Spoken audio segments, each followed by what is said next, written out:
નમસ્કાર ગુજરાત દેશ દુનિયાના અને ગુજરાતને લગતા તમામ સમાચાર જોવા માટે આપણી ચેનલ 4K ગુજરાતીને સબસ્ક્રાઇબ, વિડીયોને લાઇક કરવાનું ના ભૂલશો.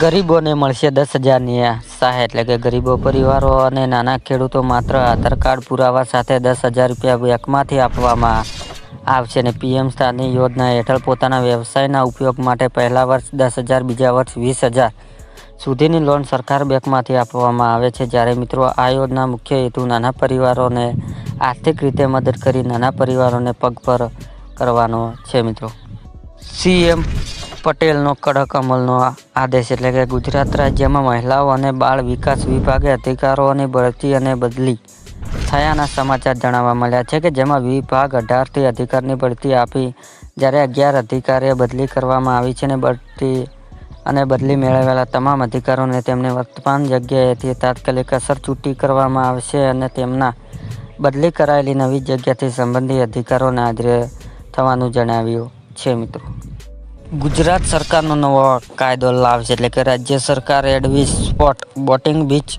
એક્ટિવિટી તેમજ રો સહિતની પ્રવૃત્તિ માટે નવો કાયદો અમલ લાવશે. પ્રવાસીઓની સુરક્ષા અને સલામતી માટે 13 સભ્યોની ઉચ્ચ સમિતિ પણ બનાવવામાં આવે છે, જેના નવા કાયદાઓ કઠણ કરશે અને 3 મહિના નવા નિયમોની જાહેરાત કરવામાં આવી છે. વડોદરાની અન્ય તળાવ દુર્ઘટના મામલે હાઈકોર્ટે દાખલ કરેલી સુઓ મોટો પિટિશન સુનાવણી દરમિયાન રાજ્ય સરકાર હાઈકોર્ટે તેની જાહેરાત કરી છે. મિત્રો ગુજરાતીઓ જાણી લો નહીંતર 51,000નો દંડ. એટલે કે ઉત્તર ગુજરાતના ઠાકોર સમાજ કુરુવાજોને તિલા જેલ આપવામાં આગળ આવ્યો છે. ડીસા તાલુકાના તુવા ગામે ઠાકોર સમાજના ખોટા કુરુવાજો બંધ કરવાનો નિર્ણય લીધો છે. લગ્ન પ્રસંગ, મરણ પ્રસંગ, શ્રીમત પ્રસંગ, સગાઈના પ્રસંગ, જન્મદિવસ સહિતના પ્રસંગો થતા કુરુવાજોને દૂર કરવા માટે નિયમનો બનાવ્યો છે કે નિયમનું પાલન કરનાર સામાજિક બહિષ્કાર કરાશે તેમજ તેમના પ્રસંગોમાં કોઈ હાજર નહીં આપે તો 51,000 રૂપિયાનો દંડ ફટકારવામાં આવશે.